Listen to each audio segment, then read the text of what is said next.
Nako, eto na, mga sangkay. Headline po ito ngayon. May matinding na diskubre, no? Patungkol po kay BBM at Duterte.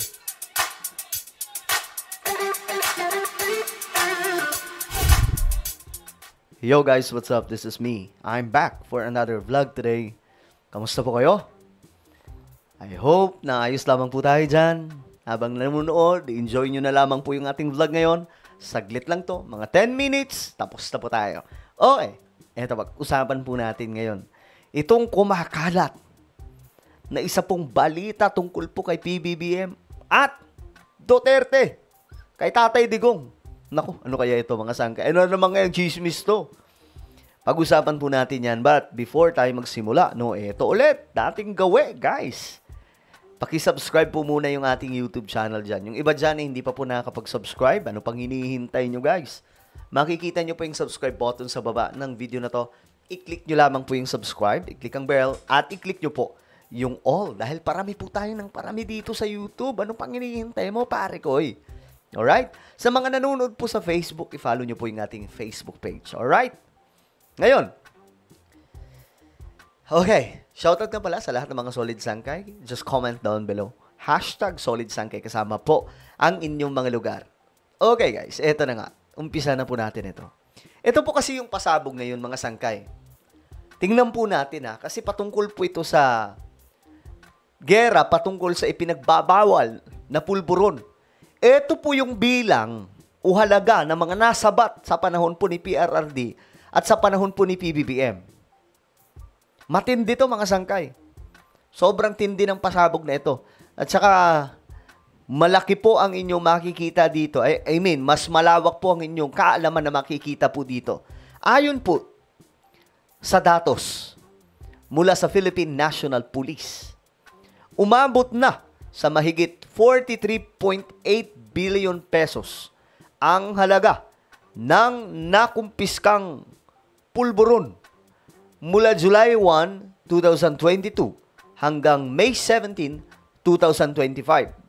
Sa ilalim naman ng sa ilalim ito ng administrasyon ni President Bongbong Marcos, mas mataas ito kumpara sa higit 14.3 billion na nasabat sa kaparehong panahon noong administrasyon ni dating Pangulong Rodrigo Duterte. Anyari? Nagulat lang din po ako mga sangkay na ito pala yung datos. Tingnan nyo, kasi marami po sa atin ang walang alam talaga. Maraming mga Pilipino, hindi po talaga alam ito Ito hindi po tayo nagkakwentuhan dito sa mga chismis lamang. Ito ay nasa listahan. May data po, mga sangkay. Ito from July 1, 2022, panahon na po ito ni PBBM, until May 17, 2025, 43.8 billion na po yung nasasabat. Samantalang panahon po ni PRRD, kasagsagan pa po ito mga sangkay ng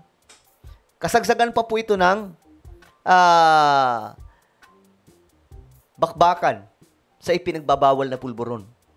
Di ba? Nag-declare po siya noon. 3 to 6 months nga lang daw Pero ang nagtaka lang ako kasi bakit hindi man lang nangalahati. Di ba? Hindi man lang nangalahati. So ano mayroon? Ito, 14.3 billion lamang po sa panahon ni PRRD.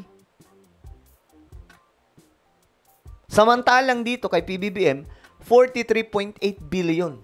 Kasi ito yung sekreto ng Marcos administration tungkol dyan. Si PRRD kasi, ang hinanting po talaga noon, yung mga runner, di ba? Yung mga tulak, yung mga gumagamit. Si BBM naman, iba mga sangkay. Ang kanyang tinutukan, yung mga high profile. Kung kaya't may mga nasasabat po sila, na bulto-bulto, at talagang napakarami. Kaya ito mga sangkay yung bilang, 43.8 billion. Sipin nyo kung gaano kalaki yan. Kaya nga lang, ito yung naging problema. Kay PBBM, bagamat mga sangkay, yung taas ng halaga ng mga nasabat, nasa listahan talaga, ang medyo hindi siya ma-highlight kasi nga po, ang mga tinitira nila, yung mga high profile. 'Di ba, yung mga bigatin talaga, yung mga Panginoon talaga ng pinagbabawal na pulburon. Kasi dati, nung panahon po ni former President Rodrigo Duterte, ultimo mga gumagamit lang. Naranasan ko yan mga sangkay. Nakita ko talaga kung paano mag-operate ang mga pulis at that time. Nakita ko kung paano sila mag-operate. Ako naman, hindi ako natakot kasi syempre wala naman akong kasalanan doon. Nakatingin lang po ako. So, ganun po katindi. Kaya, ang report noon mga sangkay, naha-highlight po talaga sa media. Kaya nga lang, ang medyo bad news lang din kasi nasira po doon si PRRD. Kaya nga po siya ngayon ay nasa The Hague. 'Di ba? Kasi nga po may mga itinumba. Di umano ha. Sabi nila, may mga itinumba. Ngayon, si PBBM, medyo hindi po na-highlight. Pero kung titingnan nyo po yung data, mga talaga high profile yung mga nadadali nila. Mga banyaga mismo, mga sangkay na pumapasok sa Pilipinas. Yung mga nasasakote nila. So, kung kay PRRD, yung mga high, low profile lang, mga runner, mga pusher, yung mga gumagamit, si BBM hindi. Iba naman yung kanya. Mga high profile talaga, yung mga big boss, yung dinadali niya. Kaya po, ganito kalaki yung mga nasasabat nila. Pero ito yung pasabog na yun ni PBBM. Ito yung pasabog. Kasi sabi niya, may nakita siyang problema eh. Sa interview po ni Katunying ito, ayon po sa kanya, may nakita siyang problema sa kanyang kampanya laban sa ipinagbabawal na pulburon. Kasi bagamat mga high profile yung kanilang nasasakote at mas mataas yung bilang ng halaga ng kanilang mga nasasabat, may mga taong bumabalik sa pagiging runner, sa pagiging tulak. Kasi nga po, ang napansin nila, parang wala namang ginagawa sa kanila eh. So, okay lang. 'Di ba? Kasi yung mga target ni BBM, hindi yung mabababa, yung mga malalaki talaga, yung mga boss. So, sila, kumpiyansa. Kasi hindi naman sila yung tatamaan. Pero ngayon, eto na ang sinabi.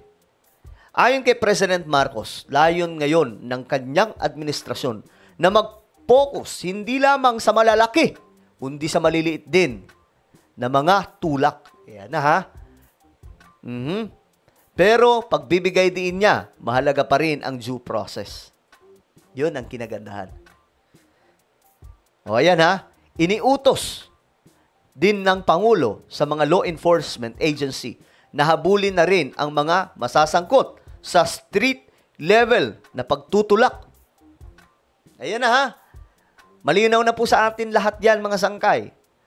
Pati po ngayon yung mga maliliit. Kung nung una, mga high profile lang, ngayon, sa panahon ni BBM, pati po yung mga low profile, yung mga tulak, yung mga gumagamit sa kakalsadahan, sila na rin po ngayon ay target.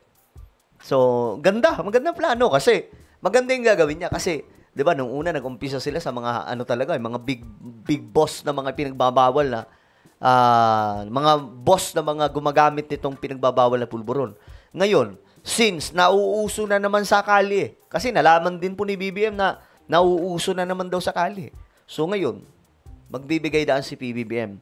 Talagang kailangan ng masakote ang kahit na sinong involved. Runner ka man, tulak ka man, gumagamit ka man, madadali ka na ngayon. Okay? So, wala lang. Ano po ang inyong opinion dito? Kasi, tingnan nyo po, ang laki oh. Hindi ba kayo nagulat? Ang laki po ng nasasabat nila PBBM kumpara po kay PRRD na nag-declare po siya ng war on drugs. Samantalang si PBBM, hindi po masyadong naka-highlight ang deklarasyon ng gera kontra ipinagbabawal na pulburon. Pero, tingnan nyo mga sangkay, pasikreto lang no? Ang taas ng data. Ang taas ng record ng mga nasasabat nila. So, bakit ganun? Hindi nga nangalahati, mga sangkay. Ano sa tingin nyo? Ano ba talaga yung nangyari? Bakit mababa yung kay PRRD? Ano sa tingin nyo? Gusto kong marinig. Gusto kong mabasa yung mga opinion nyo sa comment section. Ano ba talaga nangyari, guys? Bakit sa tingin nyo mas mataas yung kay PBBM? 43.8 billion samantalang kay PRRD, 14.3 billion lamang. Bakit ganun? Ibig sabihin ba neto, mas seryoso si PBBM? Mas matindi, mas effective yung kanyang strategy kaysa kay PRRD? Well, ano po ang inyong opinion? Comment down below. Meron tayong YouTube channel, Sangkay Revelation. Hanapin nyo po ito sa YouTube. Kapag nakita nyo na, i-click nyo po yung subscribe, i-click ang bell, at i-click nyo po yung all. Ako na po ay magpapaalam. Mag-iingat pong lahat. God bless everyone.